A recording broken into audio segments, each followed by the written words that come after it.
Bueno, muy buenas tardes a todos. Mi nombre es Andrea Gómez, estoy a cargo de la Dirección de Discapacidad del municipio y conjuntamente con APADEA, con la doctora Claudia Pérez, con la doctora Adriana Somoza, con la doctora Daniela Aguirre, hemos planeado lo que es un protocolo donde se marca orientaciones para que en el caso de personas con discapacidad intelectual tengan un diagnóstico positivo en lo que es COVID, sepamos, digamos, poder darles a ustedes en realidad las herramientas de cómo tratar, de cómo poder comunicarnos con este tipo de pacientes. En la reunión nos acompaña el intendente, el doctor Eduardo Tazano, así que bienvenido, doctor. ¿Qué tal? Buenas tardes, ¿cómo les va? Bueno, conozco a la doctora Somoza, del cual soy muy amigo de Jorge, el marido, compañero de tantas luchas en el cardiológico, a la doctora Pérez también, por el mismo instituto, y bueno, y a vos, Andrea, y a todo el equipo. Mucho gusto, doctora Daniela, ¿cómo le va? La verdad que bueno, Andrea sabe y tenemos la convicción y la certeza que desde el primer momento nosotros quisimos trabajar como el municipio, como entidad nucleadora de las entidades que trabajan en discapacidad, uniendo partes, facilitando trámites, facilitando expedientes, facilitando políticas. Y la verdad que esta presentación es un paso más en ese sentido, actualizado a los tiempos tan difíciles que vivimos, y que además es doblemente importante porque nadie sabe bien científicamente cómo va a terminar esto, qué cosas van a quedar para el futuro, y sin ninguna duda es que todos estamos trabajando y preparando, entre comillas, la nueva sociedad que vamos a vivir. Así que solamente quería estar presente porque, primero, para agradecerle a Andrea y al equipo por todo lo que están poniendo en este tema, de su intelecto, de su esfuerzo físico, de su talento para unir partes, como decíamos hoy, y que realmente nos representan muy bien en los objetivos que tenemos. Y en segundo lugar, bueno, saludar a todas las disertantes, los profesionales, a todas las personas de las entidades que están, y que sepan que sabemos que falta mucho por hacer, que hay un camino larguísimo por recorrer, pero que nosotros lo tenemos en nuestra agenda como tema prioritario, y cada vez que podemos, sacamos la cabeza y decimos acá estamos y hacemos esto. El tema de hoy es tremendamente importante, por lo que sirve de capacitación, de preparación, y realmente es un protocolo hecho con toda la seriedad, como muchos que ha hecho el municipio, ya que nosotros detectamos que había, primero al principio, los primeros días del aislamiento, mucho desconocimiento, mucho miedo. Teníamos que lograr que nuestra gente salga a trabajar a la calle, que nuestros médicos profesionales, el equipo de salud no tenga miedo. Y después vimos que a las entidades les faltaba conocimiento, a los comercios, y bueno, y nos dedicamos a trabajar eso, y tenemos muchos grupos de capacitación en diferentes temas, que también, ahí está Ezequiel, así comandando esto, que también quiero agradecerle a él y a todo su equipo por eso. Así que bueno, nada más, para mí es un honor que me hayan dejado abrir un poco esto, y les deseo el mayor de los éxitos y sigamos trabajando por nuestros chicos discapacitados. Muchas gracias, doctor. Bueno, la capacitación va a estar a cargo de la profesora Rosa Romero, de APADEA del Centro Sonrisas, que nos va a estar explicando un poco de este mecanismo de comunicación alternativo para personas con discapacidad intelectual. Asimismo, nosotros ya hemos desde el municipio dado a tanto el Llano como el 107 lo que son los pictogramas. Ahora Rosa va a mostrar uno más, que le vamos a estar acercando la semana que viene, nos sumamos hace unos días a ese pictograma, así que lo vamos a imprimir y lo vamos a estar acercando. También nos acompañan la gente del Consejo Provincial de Discapacidad, a quienes agradecemos el acompañamiento, y con la posibilidad de poder expandir este documento que tiene orientaciones a a toda la provincia. Asimismo, ya nos hemos comunicado con las instituciones que trabajan en discapacidad en la ciudad capital para que puedan trabajar estos pictogramas con los niños y con las familias y con las personas en realidad con discapacidad que asisten a sus centros. Así que, bueno, sin más que agradecer a todas las personas profesionales que colaboraron en este documento, y no me quiero olvidar que no nos puede acompañar, pero fue, digamos, uno de las personas con las que trabajamos y precursores de la idea, un legislador de la ciudad de Tucumán, que fue quien, digamos, con el que trabajamos de manera conjunta para la elaboración de este documento. Así que, bueno, muchísimas gracias a todos, y Rosa, te dejo la palabra.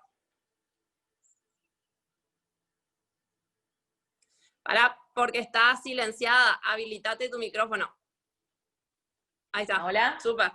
Ahí sí. Dale.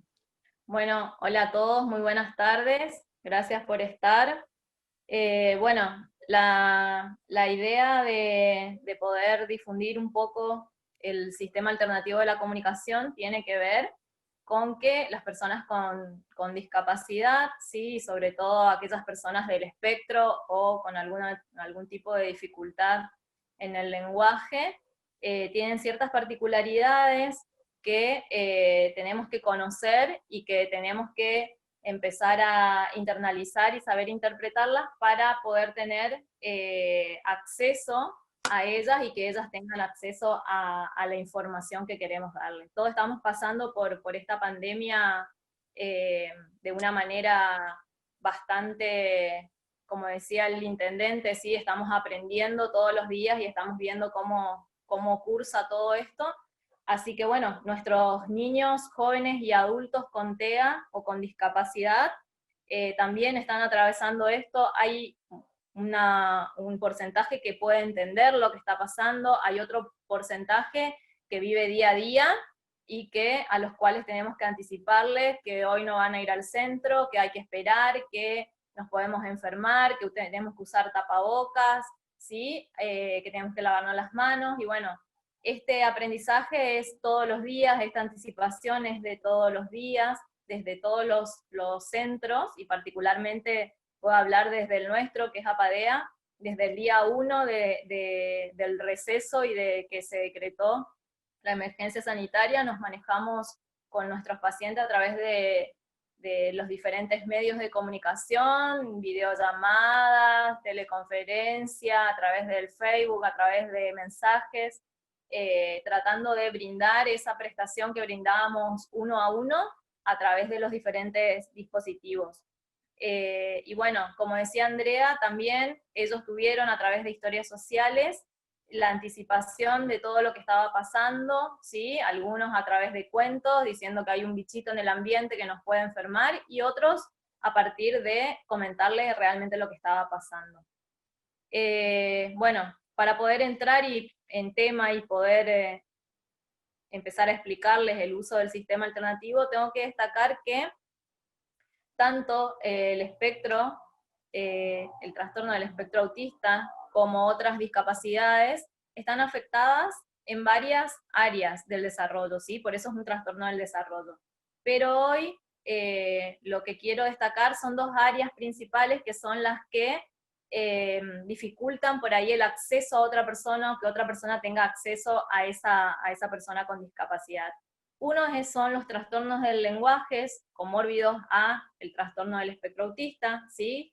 Que va a determinar que una persona tenga lenguaje o no tenga lenguaje, y va a determinar si esta persona que tiene lenguaje, su lenguaje es funcional o no. ¿A qué me refiero con que si es funcional o no? Que permita comunicarse con el resto de las personas, o solo interpretar o solo entender una parte de esa comunicación. Entonces, ese es uno de los pilares fundamentales del por qué tenemos que usar un sistema alternativo. Primero, el trastorno de comunicación que tienen y que presentan, que hacen que ellos reciban la información verbal desde otro lugar, ¿sí? Y con muchas carencias para poder interpretarla y comprenderla. Y el otro gran pilar que también determina un perfil sensorial son estos, cómo modulan los estímulos que reciben del ambiente, ¿sí? Entonces, algunos son hipersensibles y hay otros que son hiposensibles. cuando hablamos de hipersensible, vamos a encontrar niños que quizás un color de ropa, vamos a encontrar que un perfume, que un determinado look de la persona, esto que hablábamos, de cómo están vestidos los médicos, cómo están vestidos los policías, puede ser que sea aversivo para ellos y eso lo ponga en una situación de estrés de la que ya empiezan a generar diferentes conductas que hacen que quizás esas personas no puedan acercarse a ellos. Entonces, esa hipersensibilidad se ve desde cómo están vestidos, desde el lugar, si es muy cerrado, si no es muy cerrado, si está la persona que conozco al lado y me da tranquilidad, si no está. O sea, esa modulación de estímulos sensoriales a los que nosotros estamos acostumbrados, para ellos realmente es caótico y también puede determinar que tengan o no una conducta que no sea la adecuada en ese momento. Entonces, estas dos cosas, tanto el trastorno de la comunicación como el perfil sensorial, hacen que nosotros tengamos que tener en cuenta que no es fácil la llegada a ellos, pero que tampoco es imposible. Y no es imposible cuando empezamos a pensar, bueno, ¿cómo nos comunicamos? ¿Sí? Y si, para que todos entendamos, me parece justo el ejemplo, si nosotros vamos a un lugar donde no conocemos el lenguaje, no entendemos o entendemos muy poco de ese lenguaje y estamos en la calle buscando un lugar, una dirección, lo primero que vamos a buscar van a ser referentes visuales.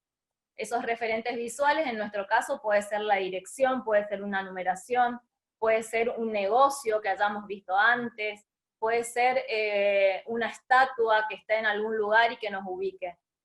Todos somos buscadores visuales, ¿sí? Porque eso nos da información.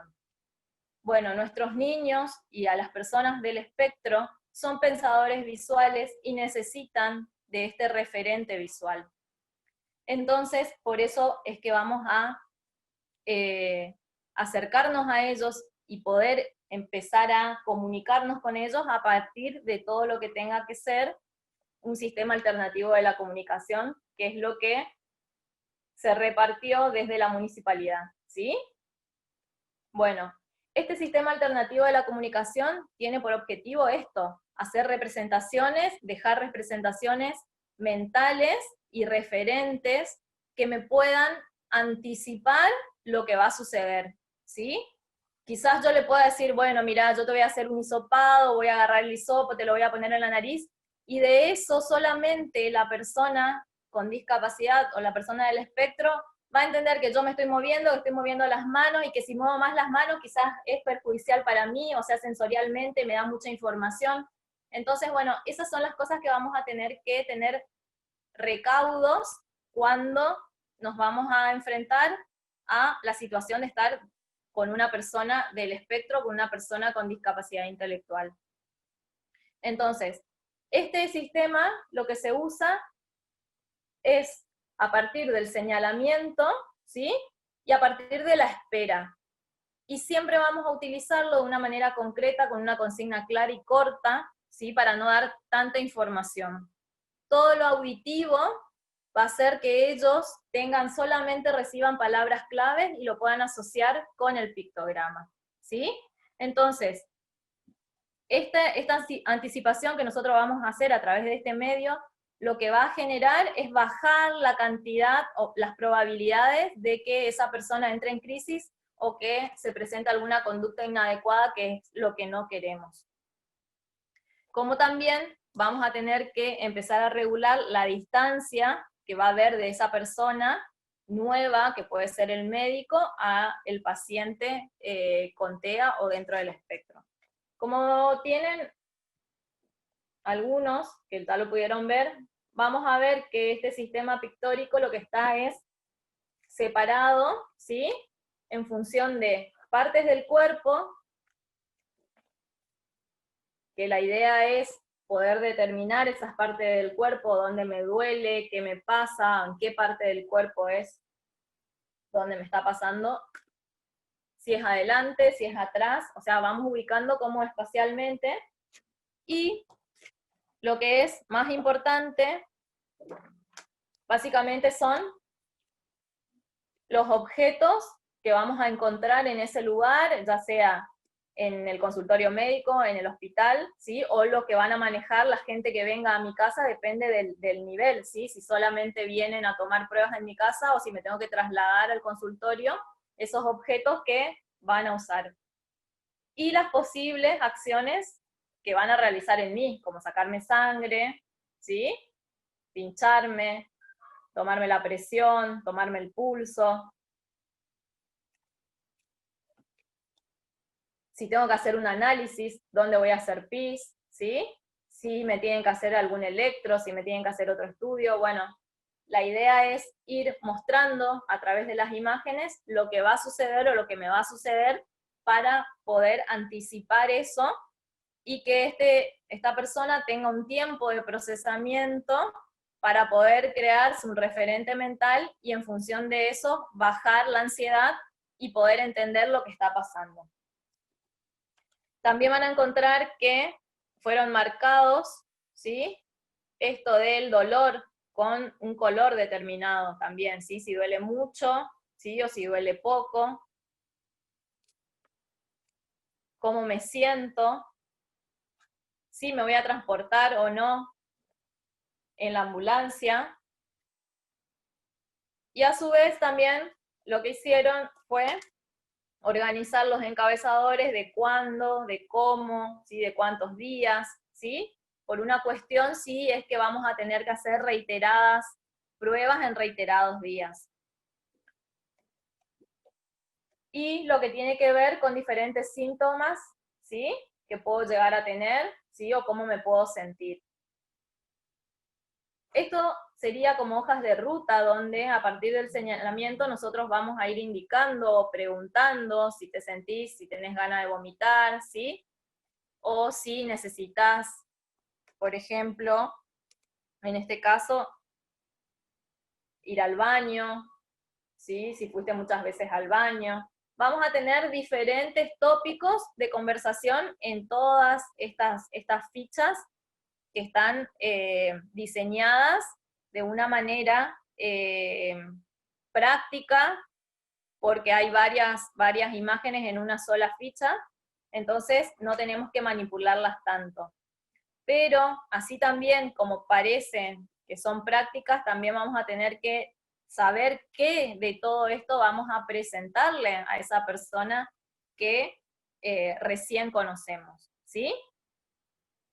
Básicamente, lo que se hace es secuenciar la acción, entonces vamos a empezar con las más prácticas, ¿sí? Si está cansado, si tiene sueño, si hay algo que le duele, y si a partir de ahí, de algo que le duele, detona en qué parte del cuerpo, vamos a empezar a tratar de que nos señale o que él pueda señalar qué parte del cuerpo, ¿sí? Como dicen las orientaciones, esto no es solamente que va a estar el médico con la persona con discapacidad, o sea, va a haber un tercero que es con quien tenemos que tratar de establecer esa comunicación y tratar de formar este circuito de comunicación porque es la persona que lo va a entender. ¿Qué pasa? Si es una persona la cual nunca se enfrentó también a un sistema alternativo de la comunicación, le va a dar cierta representación, pero tampoco va a ser una información certera, ¿sí? Por eso es que el trabajo tiene que ser a partir de cada institución, anticipando con historias sociales y anticipando el uso del pictograma, porque tampoco es mágico, lleva un proceso de atención y de práctica.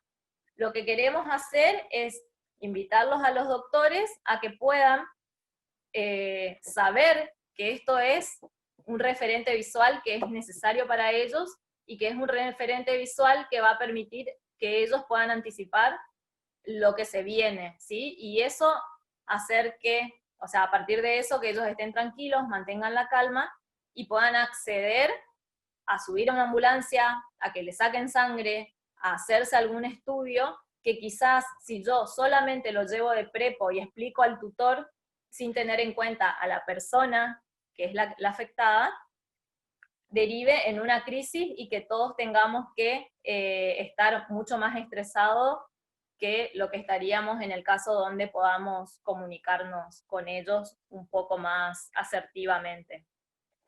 No sé si están entendiendo, si es claro. ¿Alguno tiene alguna pregunta? Cualquier ¿Algo? cosita, cualquier duda que lo pueden ir escribiendo en el chat de abajo, entonces me van apareciendo y al final vamos respondiendo todo, ¿te parece? Dale, sí. Yo prefiero que me vayan diciendo, así podemos hacer algo como más interactivo, porque si no voy a redundar en esto de explicar que es una secuencia, ¿sí? Que es secuencial, que hay que ir señalando, que hay que ir esperando la respuesta del paciente también, ¿sí? Que tenemos que estar atentos, porque no solamente a partir del señalamiento con la mano vamos a tener información, sino también a través de la mirada en sus ojos, de dónde se detiene con la mirada, en qué pictograma se detiene, o sea, tenemos que estar como atentos para hacer realmente el testeo que queremos hacer de qué es lo que le está pasando a esa persona y qué información nos puede dar, ¿sí? Entonces, nosotros sabemos y tenemos al tanto el protocolo que se hace de las muestras que se toman. Entonces, bueno, esas cuestiones poder explicarle a ellos, y ese va a ser la última ficha que van a mandar, que es específicamente la toma de pruebas, el hisopado, donde está cada paso, ¿sí? ¿Qué hace el doctor? ¿Qué tipo de...? ¿Cómo? En donde está ese hisopado, digamos, el documento del hisopado. Claro, en las orientaciones Sí. está en la última página, está ese. ¿Sí? Ahí sí lo pueden ver. Claro, sí, sí, ahí se ve. Ahí se ve, ¿sí? Entonces, ahí ustedes van a ver que está el doctor, ¿sí? Y que a partir de flechas va indicando qué se hace primero, ¿sí? Vamos a mirar, ¿sí? Se va a hacer el hisopado, ahí está la foto del hisopado tomando la muestra, ¿sí? Desde el hisopo. Obviamente que va a haber personas con las que primero van a tener que manipular lo que tiene el médico, ¿sí? Hay muchas personas, y son más las cantidades de personas que no tienen lenguaje y que su severidad es mayor, de las cuales van a tener que primero entablar el vínculo, ¿sí? Tratar de poder acercarse a ellos, manipular las cosas o mostrarles con lo que le voy a tomar la prueba, ¿sí? El tema de los guantes, el tema de que si el doctor va a estar con una mascarilla, si va a estar, aparte del barbijo, va a tener otra cosa. Y de a poco, y con la ayuda de esa tercera persona que va a estar ahí con ellos, que va a ser la familia o el acompañante, empezar a hilar esta historia, que vuelvo a remarcar, es a partir del señalamiento, al partir de secuenciar, de dar una pregunta lo más concreta posible, de la manera más clara, ¿sí?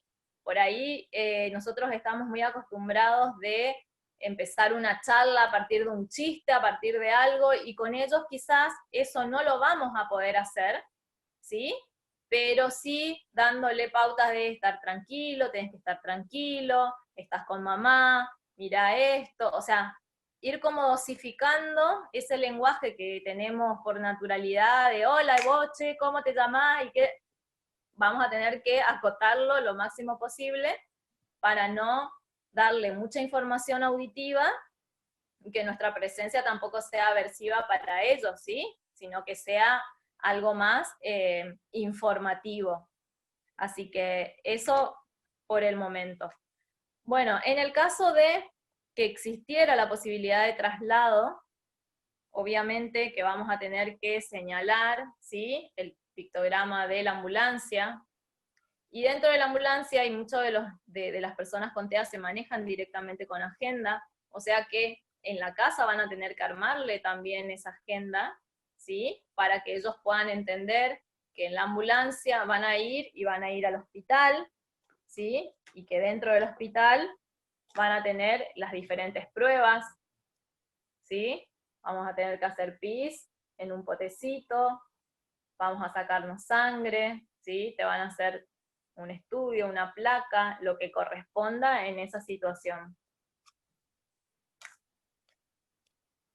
Sí van a tener que administrarse medicaciones, también anticipar que se van a administrar esas medicaciones, y hay que poner una mascarilla. Esto es sumamente invasivo en muchos niños, el tema de la mascarilla. No la soportan, entonces vamos a tener que hacer un conteo de, bueno, vas a usar tanto tiempo esta mascarilla, 1, 2, 3, pongo, saco, vuelvo, o sea, es como, hay como muchos ensayos para lograr sacarse sangre, para lograr hacer pis, o sea, eso también vamos a tener que tener en cuenta de dosificar el tiempo. En esto no lo vamos a poder hacer en un tiempo récord ni súper productivo, o sea, esto quizás va a tener que entrar una vez el doctor y le muestre, y él se queda a tranquilizarse con su mamá, con su papá, con la persona que esté ahí, y vuelvo a entrar otra vez, o sea, no es una situación de que yo muestro, te saco sangre, te tomo la presión, te tomo la temperatura, y no, o sea, en esto vamos a tener que entender que esto lleva un proceso y que cada una de estas de esta información que estoy dando, lleva a otro proceso, porque el sacarse sangre no es solamente pincharse, es que van a venir, tenés que estirar el brazo, te tienen que poner un elástico, tenés que cerrar el puño, ¿sí? Cada cosa implica una secuenciación de actividades y un tiempo determinado que obviamente esa persona va a tener que procesar para poder llegar a buen puerto con esta anticipación. Entonces también eso, esto no es mágico que yo mira esto, esto y esto, el pum, pan, y lo hago, no. Vamos a tener que tener cierta paciencia, vamos a tener que tener cierto tacto también y ver que si está en crisis en ese momento, yo esto tampoco lo voy a presentar. Voy a esperar que se tranquilice y, como dice en el protocolo y en las orientaciones, todo tiene que estar dispuesto para esto, porque quizás sí pueda haber un chico que esté en crisis que va a tener que estar casi maniatado, y en ese caso igual voy a tener que presentar esto, pero la realidad es esa, que si está en crisis y es un adulto, tiene mucha fuerza, no vamos a poder solamente contar con esa tercera persona, sino ahí también vamos a administrar otras cuestiones que tienen que ver con lo médico específico, ¿sí? Así que la idea es no llegar a esa situación, la idea es que a partir de la utilización del sistema, de mostrarle y anticiparle a ellos qué es lo que va a pasar y darle ese tiempo que ellos necesitan, ellos bajen el nivel de ansiedad, puedan entender lo que está pasando y accedan más amistosamente a realizar todos estos procedimientos. Andrés. Rosa, digamos unos tips que mandó Claudia de por ahí previamente, de comentar, o sea, de volver a comentarles que este documento que se compartió con los directores de los establecimientos de salud, digamos, tanto el Llano como el 107, también lo compartimos con las instituciones que trabajan con discapacidad.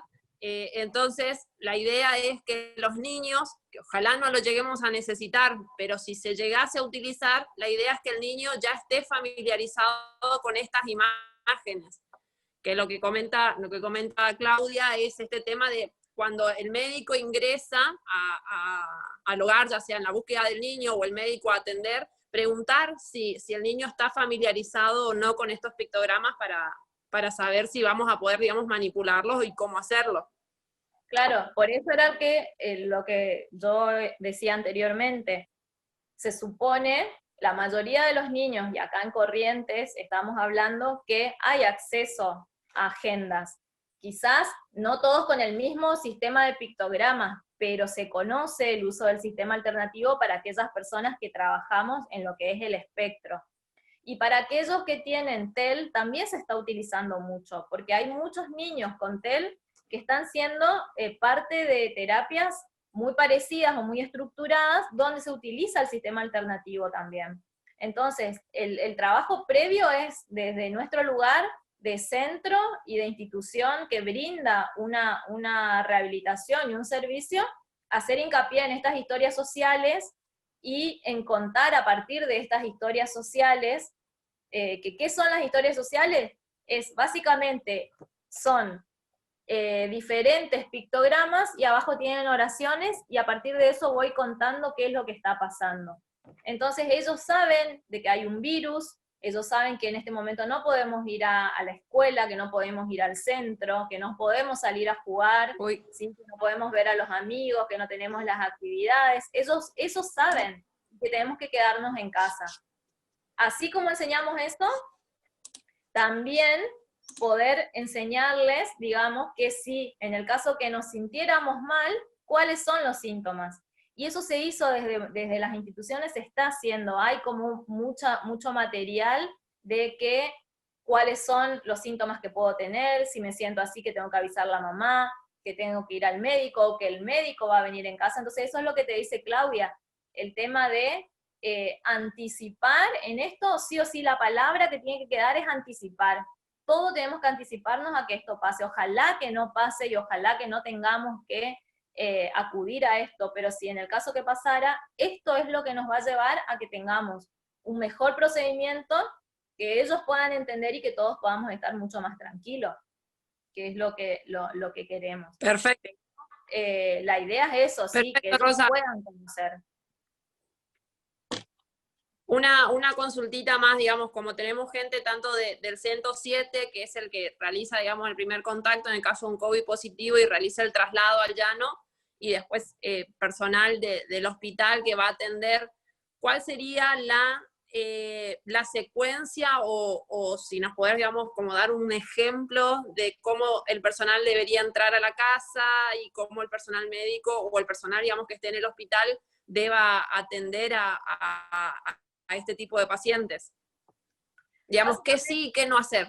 Básicamente lo que no hacer es ir a tomarlo o ir a acercarme de golpe a esa persona. Eso no.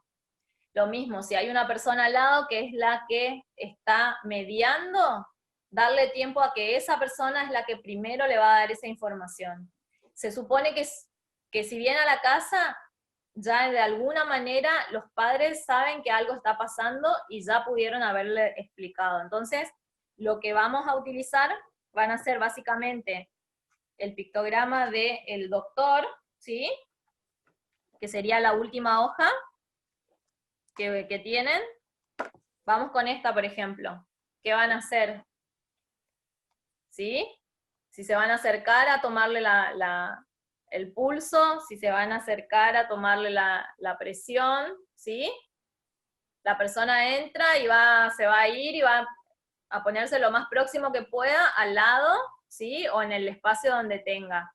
Sin hablar demasiado, ¿sí? Sin moverse demasiado y esperando a que ese niño retribuya la mirada porque es seguro que lo va a mirar. Y ahí te va a dar la indicación de si está tranquilo o está nervioso. Y en ese caso voy a tener que bajar los decibeles y tratar de coordinarme yo, de tratar de tener paciencia y le voy a mostrar. ¿Me das tu mano? Y le muestro. Y espero a que... Y voy a tratar de tomarle la mano y ver, porque en muchos de los casos le va a dar la mano y va a volver a sacar, ¿sí? O sea, se va a condicionar con el pictograma, pero también tiene ese temor de ¿qué me vas a hacer?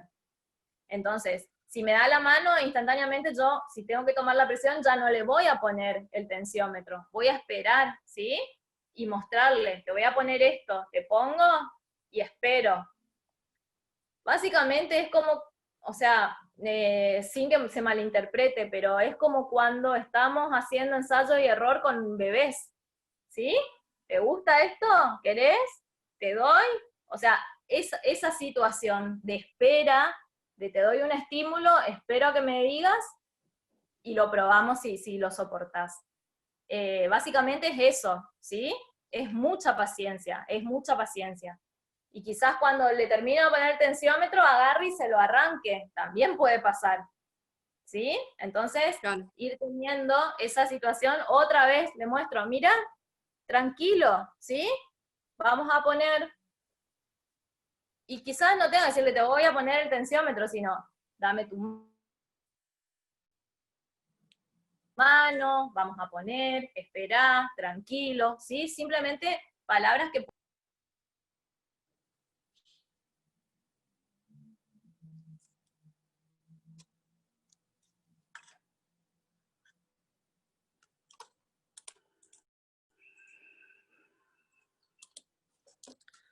puedan Esperá, hacer Rosa. que baje la...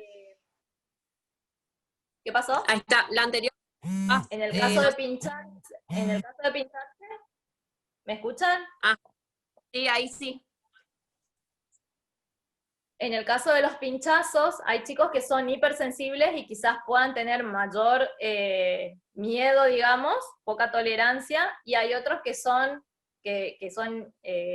hiposensibles, entonces por ahí el pinchazo tampoco le asusta. Entonces, en muchos casos no generalizar, saco una aguja y todos van a tener miedo, no, tampoco, porque hay en muchos casos que no son sensibles a eso. Como que quizás cuando agarro el estetoscopio y lo quiera poner, quizás sí pueda tener más miedo, pero tiene que ver con los objetos, cómo modula esa sensación y esos estímulos, ¿sí? Que en realidad Perfecto. es eso lo que más tendríamos que estar atentos a decir, bueno, cada persona es diferente. Si yo sé que voy a atender a una persona con discapacidad, yo voy a tener que saber que tengo que entrar a esa casa y tener como cierto panorama de ver cómo son las cosas, ¿sí? Primero, si veo una familia que está muy encima y agarrándolos, y bueno, ahí vamos a tener una información de que quizás ese chico no es tan fácil o que todos están muy ansiosos y quizás tengan que decirle salgan todo y que quede una sola persona con esa persona, ¿sí? Solamente, o sea, no toda la familia, no toda, porque genera mayor nerviosismo. Acá también hay una cuestión de energía, de que cuando uno entra, si uno entra nervioso, también va a predisponer a esa persona que esté nervioso. Hay mucho de toda esta cuestión y de toda la cuestión de observación que va a hacer que yo pueda ir desarrollando un procedimiento y estando tranquila yo, ir mostrando qué te voy a hacer. Vamos a tomar una muestra, vamos a hacer esto, pero siempre con calma y dando tiempo.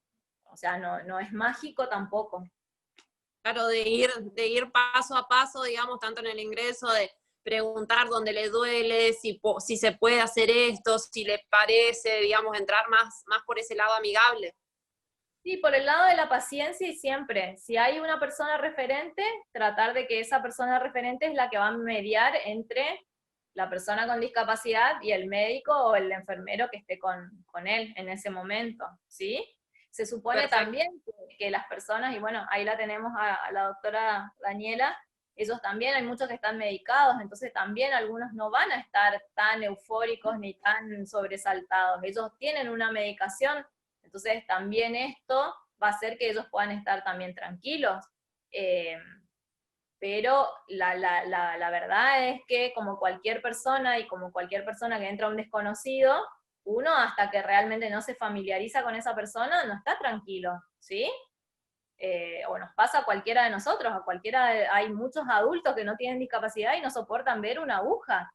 Entonces, pensando en eso, poniéndonos en el lugar de esa persona, que puede ser más sensible o menos sensible, entender que hay dos cuestiones que nos van a limitar. El lenguaje, cuánto entiende ese lenguaje y cómo modula todas esas sensaciones y esos estímulos.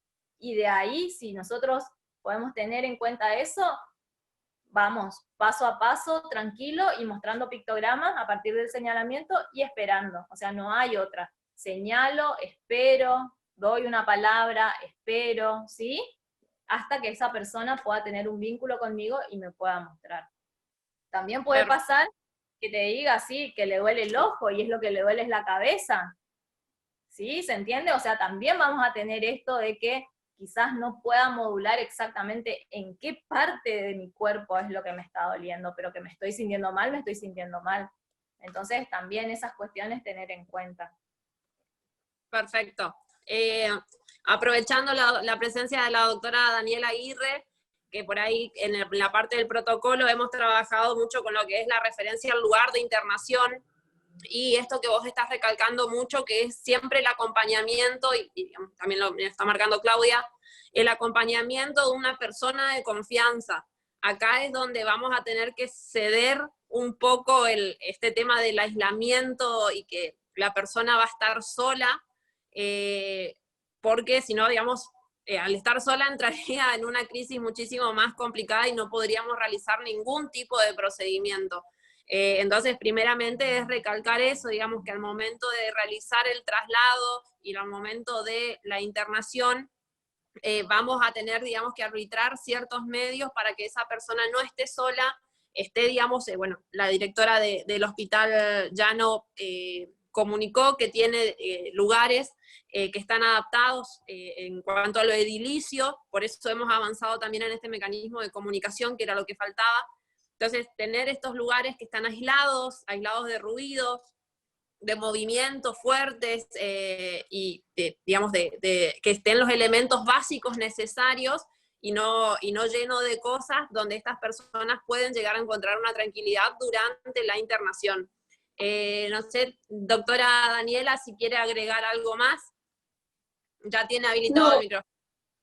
Básicamente es que, bueno, es lo que está diciendo Rosa, digamos, para los chicos que no tienen un buen lenguaje y que no están acostumbrados por ahí a trabajar en hospitales o que no han ido a alguno y tienen que ir a quedarse para una internación, el paciente siempre tiene que estar acompañado por una cara amigable, digamos, papá, mamá, tutor, hermano mayor, alguien que lo pueda cuidar.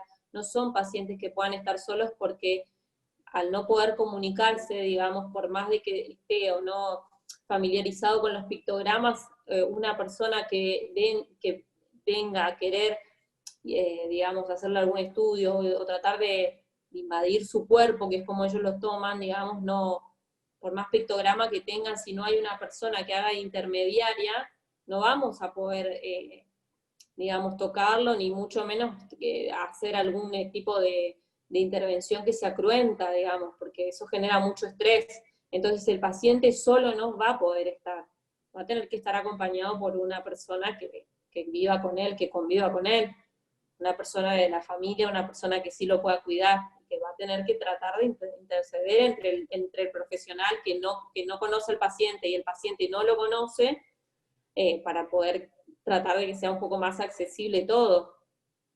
Pero no, solo no van a poder estar, sean adultos o menores, pacientes con discapacidad. No van a poder. Es lo que más o menos habíamos charlado al momento de la redacción de este documento. También, bueno, en consulta con la doctora Somoza, del pediátrico, ella nos comentaba que ya en el pediátrico como que han trabajado con este tipo de pacientes, entonces como que un poco más de experiencia tienen en este sentido, por eso quisimos avanzar en lo que es adultos y mayores, que por ahí siempre pensamos que la discapacidad es solamente de los niños y nos olvidamos de los adultos y de los mayores, sobre todo lo que trato y de entender y comprender su de comunicación. Así que bueno, lo que es referente al documento, como les dije hoy, lo hemos pasado a los directores, también hemos pasado los pictogramas impresos y plastificados, como se los mostraba Rosa. Sí, lo ideal sería si lo pueden releer, si cualquier duda que tengan, por supuesto que estamos a disposición. No sé si quedó alguna duda con algo, me levantan la mano o me escriben.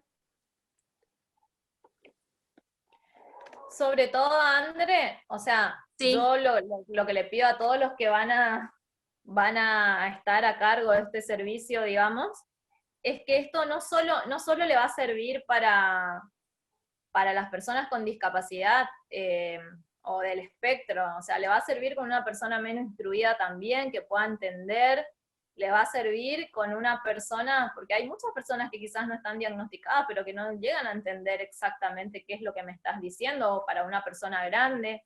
También pasa esto, que no todas las personas están preparadas con lenguaje de señas, entonces con una persona sorda también me va a servir esto. Es mucho más fácil, ¿sí?, acceder a esto porque voy a entender visualmente qué es lo que me vas a hacer o lo que me vas a decir. Entonces, estamos hablando ahora en este caso del COVID, pero esto sería buenísimo que todos lo puedan internalizar. Los referentes visuales son muy claros, y de hecho, ¿por qué se ocupan también en los hospitales el tema del lavado de manos y del tema de las donaciones de sangre, que hay ciertos carteles y cosas donde la gente mira y también entra por ese lado? O sea, todos buscamos referentes visuales, entonces están buenísimos. Y yo lo que por ahí más me atrevería a pedirles es que de todos estos pictogramas todos van a servir, todos sirven, siempre todos sirven, y en cada caso va a ser totalmente diferente. Pero yo creo que los más útiles quizás, por los que debería iniciar, van a ser estos tres, ¿sí? Donde están diferentes procedimientos que se toman habitualmente, que son habituales. Entonces por ahí estos tres serían con los que yo me tendría que aprontar para poder iniciar algo con esa persona. Y una vez que tenga el vínculo con esa persona, puedo empezar a ver los otros. Pero yo creo que estos tres serían como muy importantes. Bueno, y el cuarto que vas a mandar, que es estrictamente el protocolo de COVID, si da positivo, digamos. Pero por ahí estos tres, ¿por qué? Porque tienen lo que generalmente siempre se hace: la muestra de sangre, la muestra de orina, la toma de presión, la toma de temperatura. Entonces, con estos, yo creo que si ustedes dicen, ¿por dónde empiezo? Agarren estos tres y en la ambulancia, ¿sí? Para que puedan entender. Una cosita, los pictogramas son sistemas alternativos de comunicación, pero también son sistemas aumentativos de comunicación. Es lo que decía Rosa, de que le puede servir para cualquier tipo de paciente, no solamente un paciente con discapacidad, sin lenguaje, o con un tipo de lenguaje muy acotado, digamos. Al ser aumentativo, por las figuras, es mucho más fácil poder llegar a una conclusión, digamos, a un diagnóstico, si hay un dolor, si hay una molestia, qué le pasa al paciente. Puede pasar, digamos, que sea adulto, niño, no diagnosticado, o de cualquier tipo de patología, donde el lenguaje no sea lo más fluido, digamos, ni lo más comprensible. Entonces eso me parece que está bueno que pueda quedar también, como dice Rosa. Perfecto. No sé si hay algo más que agregar, que podamos trabajarlo. Estamos llegando justo a la hora. Rosa, ¿te silenciaste, Rosa? Las personas muy pocas instruidas y que quizás no puedan explicar, bien sirve un montón esto, o sea, no es solamente para personas con TEA. De hecho, esto está creado, como decía Daniela, en su primer momento era para trastornos del lenguaje, para poder dar un referente y que ese referente me estimule a poder hablar. Bueno, después se vio que era para muchas poblaciones, y entonces se fue dando y se fue dando y se fue haciendo tan rico que se utiliza para todos, ¿sí? Es un sistema, es el sistema que tenemos de horarios en las escuelas, de que tengo matemática, lengua y el recreo, o sea, que es lo que a mí me da la posibilidad de anticipar. ¿Por qué? Porque estas dos cosas que yo les nombraba hoy, que hacían que el cuadro sea como más particular, el tema del lenguaje y el tema de lo sensorial, lo que hace es crear ciertas dificultades en lo que es la planificación y la organización de esa persona. Si yo no puedo planificar que este doctor me va a venir a ayudar, si no puedo entender que primero me tienen que revisar para después encontrar una cura o ayudarme, me produce caos, no sé qué va a pasar con esa persona, no sé para qué se me acerca, no sé qué es lo que está pasando. Entonces lo que hace es poder anticipar que esta persona se va a acercar a mí, me va a hacer esto y después voy a mejorar. O sea, eso es lo que se quiere, es una planificación, una organización en todo lo que yo no tengo en este momento en la cabeza, no me entra porque no sé lo que va a pasar, y que yo esté mucho más flexible y predispuesto a acceder a eso a esa ayuda que me van a dar, ¿sí? Entonces, esta situación de un lenguaje muy particular y de una modulación sensorial particular hace que yo esté inflexible y que no tenga la posibilidad de entender esos procedimientos. Utilizando el sistema alternativo, me voy organizando a poco y puedo acceder mucho mejor a todo esto que tengo que pasar en este momento, digamos. Esa es la fundamentación de todo esto. Por eso también pedimos otra vez que sea algo utilizado y que las instituciones puedan reforzar también, y los papás obviamente reforzar en sus casas la utilización del sistema alternativo.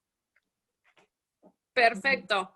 Perfecto, entonces creo que hemos abordado más o menos lo que es la implementación de estas orientaciones. Por supuesto que estamos a su disposición a todos los médicos para que las dudas que tengan, lo que sea, estamos acá para poder ayudarlos en lo que necesiten. Les reitero, tanto el documento de orientaciones como los pictogramas ya han sido entregados. Nos queda, digamos, este final que la semana que viene lo completamos. Y bueno, esperemos que haya sido de mucha ayuda.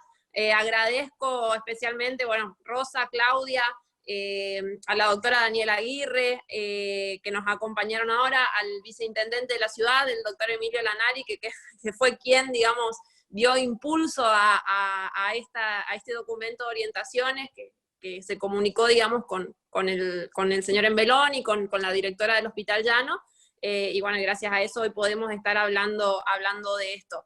Así que 1.000.000 de gracias a todos por participar. Reitero, estamos a su disposición para cualquier duda, para cualquier consulta. Muchas gracias, Rosa. Muchas gracias a Claudia, a toda Padea, que siempre están al pie del cañón para este tipo de cuestiones. Y bueno, espero que les sea de ayuda. Ojalá, como siempre digo, ojalá que no lo tengan que usar, pero si llegase a pasar, la idea es poder darle las herramientas para que todo se pueda desenvolver de la mejor manera posible. Así que muchísimas gracias por participar y cualquier duda, consulta, a su disposición. Dale, sí, Nos vemos. por ahí a veces Sí. las dudas surgen después cuando me siento a pensar o me siento a manipular esto, pero bueno, estamos para ayudarlos en todo lo que podamos, y obviamente que están nuestros contactos y saben, bueno, a través tuyo también, que podemos estar para lo que necesiten. Muchas gracias y espero haber sido lo más clara posible en esta circunstancia donde la tecnología media todo, que es bastante complicado también. Súper. Bueno, muchísimas gracias y estamos en contacto.